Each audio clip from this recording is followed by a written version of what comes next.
Right now at 10, deported to danger. Undocumented immigrants from our area dropped off at the border and told to go back. Why it turns into a race to get them to safety.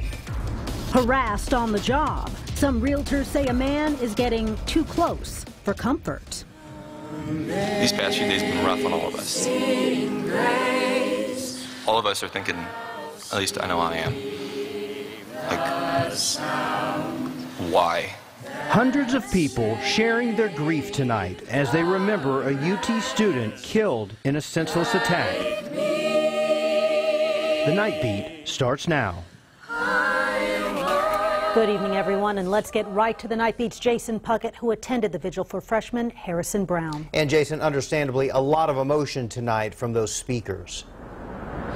That's exactly right, Quita and Mike. A very somber day out here today. And I have to say, I've covered a number of stories out here at UT's campus from previous protests and vigils and more. And this is the first time I've seen not only the mall in front of the tower, but also the lawns and down the stairs completely filled with students. Not here today to protest or argue, but to come together and remember Harrison Brown. Here's a glimpse.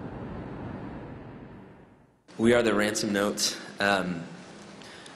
Harrison joined our group at the beginning of this semester. Making music is what he loved to do, and we'd love to honor him through that. Amazing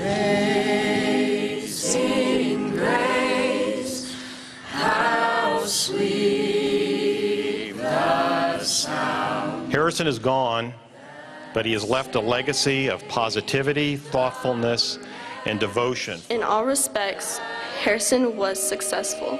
I said to myself, this is a decent human being. And those are hard to find. Was lost, but now am found. I saw my younger brothers in Harrison. Harrison, we will miss you greatly. I see. What we are left with tonight is a new reality, a painful reality, that our lives have forever been changed. Lean into one another, and let's do as Harrison would have done, as the Longhorns are supposed to do. Take care of each other. And to echo what you heard President Finvez say there, all the students I spoke with today said right now they really don't have the answers to what comes next, but they're okay with that and plan to find those answers by working together moving forward. For now, here live at UT's campus, I'm Jason Puckett, KVUE News, Night Beat. Okay, thank you, Jason. The 3 other victims in the attack are out of the hospital, including Stuart Bayliss. He shared the terrifying moment he was stabbed in the back and in his right hand. I didn't really fight him off, but it was just, I don't even know what happened, to be honest. Yeah, you I just kind of reached around and we both grabbed the knife, and then when we both pulled it out, and that's what cut my hand up really badly. So. Yeah. Most of his injuries are in his hand, including 7 severed tendons and 2 severed nerves. After hours of surgery, doctors do believe he will eventually have full use of his hand. The Baylisses say they're grateful their son is alive and for the support they've received. Stuart expects to be back in school this fall. The suspect behind the attack, he told police he does not remember what happened Monday afternoon. Formally charged with murder, 21-year-old Kendricks White is held on a $1 million bond. Arrest documents say he acknowledged to investigators, quote, accusations of pushing someone down and I think using a bladed weapon, and later, quote, if I did something I don't remember, then I want to be told. We are working to bring you continuing coverage of every aspect of this story. Stay with us here on KVUE.com and on our KVUE mobile app. Also, all of the social media channels that you see right here on your screen. A UT student who claimed he was stabbed in connection with Monday's attack outside Gregory's gym says he made it all up. 20-year-old Louis Rommel Yarbrough, identified in an online affidavit, actually stabbed himself while playing with a knife near 26th and Nueces. And that's according to Austin police. Yarbrough says he fabricated the story because he realized the medical bills would be very high. He now faces charges for filing a false police report. A mugshot tonight for an Austin police officer. This is Officer Coleman Martin. APD says he faked his own death and skipped town. They've been looking for him since last week. Today, he turned up, arrested this morning at DFW Airport. Authorities say he staged a scene by parking his vehicle by a body of water near the U.S. border with Mexico. According to authorities, Martin was actually on his way back home to Austin when he was arrested. He had just landed at DFW from Columbia. The 29-year-old faces a misdemeanor charge of false report after the statewide search to find him. Austin police need your help finding a man who sexually assaulted a woman after picking her up at the Domain. Investigators say the woman got into a white van after requesting a ride from a ride-sharing app, but the vehicle she was in wasn't the right one. Now, this all happened Sunday around 1 a.m., and this is a composite drawing of the man police are looking for. Soon after the man drove off, the woman noticed a text from the real ride-sharing driver who was waiting at the location she requested. She told police the man stopped along Mopac, and that's where she was assaulted. Police say the man was driving a white, older model van with tan interior. If you have any information, you're asked to call police. A warning for realtors everywhere tonight in the Austin area. There is a man who several women claim is acting suspicious and harassing them to the point that they have to call police. The Night Beat's Chris Beck spoke to a realtor who is now working with detectives to find him. Chris?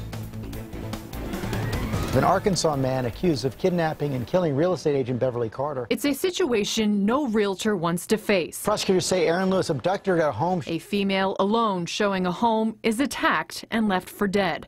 Unfortunately, hundreds of women have died this way. Alarmed pretty much everyone in my company. Crystal is a real estate broker downtown, and she's referring to a man who's been posing as a client these past few months. He insisted on tagging along and basically doing the exact same tour all over again, and that's not normal behavior. While he hasn't physically harmed anyone, she says his behavior is alarming and escalating. He was wearing leather gloves in the middle of the day, 85 degrees outside, and kept kind of trying to lure her to the back of the office. She was by herself, felt very uncomfortable. When he started leaving frantic voicemails at 2 a.m. and repeatedly showing up in person, Crystal called police and learned this. Come to find out, it's not just my company, it's actually women throughout Austin. Austin detectives are investigating, and for now, Crystal says she wants other women to listen to their gut. There are threats out there. It could just save their life.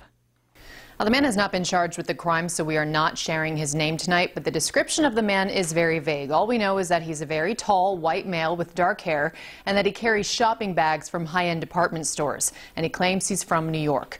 We have tips from realtors on how to stay safe at work, and you can find those at KVUE.com. Albert?